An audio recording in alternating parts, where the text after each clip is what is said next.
આ તરફ મહેસાણાના વડનગરમાં ડમરૂ યાત્રામાં હાજર રહેલા નાયબ મુખ્યમંત્રી હર્ષ સંઘવીએ હેરિટેજ રિક્ષામાં સવારી કરી। ડમરૂ યાત્રા બાદ હર્ષ સંઘવી નવવિનિકૃત રિક્ષામાં સવાર થયા હતા અને રિક્ષાની મજા માણી।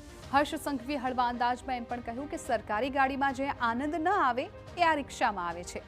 વડનગરમાં હેરિટેજ રિક્ષા બનાવવામાં આવી છે। ઐતિહાસિક વારસાની ઝલક જોવા મળે છે। શહેરમાં 100થી વધારે હેરિટેજ રિક્ષા તૈયાર કરવામાં આવી છે। વડનગર આવનારા પર્યટકોને ગુજરાત અને વડનગરના ઇતિહાસને જાણે તે માટે આ પહેલ કરાઈ છે।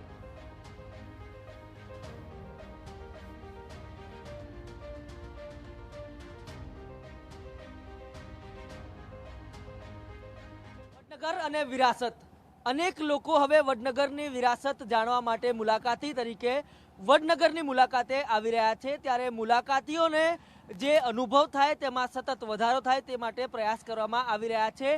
તેના ભાગરૂપે જે વડનગરમાં નવવિનિકૃત રિક્ષાઓ છે તે તૈયાર કરવામાં આવી છે।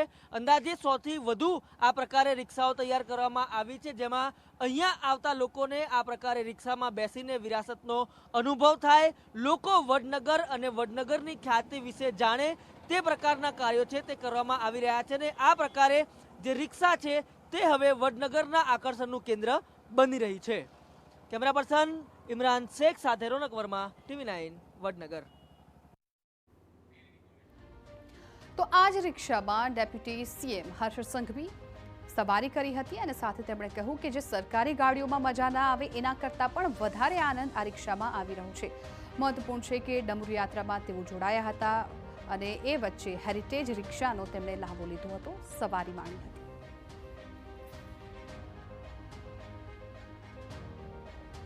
ગાડીમાં જે આનંદ ના આવે એ રિક્ષામાં આવી શકે અને રિક્ષાનો આનંદ અદ્ભુત હતો। વડનગરની આ ઐતિહાસિક નગરીઓમાં આ રિક્ષામાં ફરવાનો અવસર પ્રાપ્ત થયો। રિક્ષા આ હેરિટેજ નગરી છે તો રિક્ષા બી હેરિટેજ એને રિસ્ટોર કરવામાં આવી છે।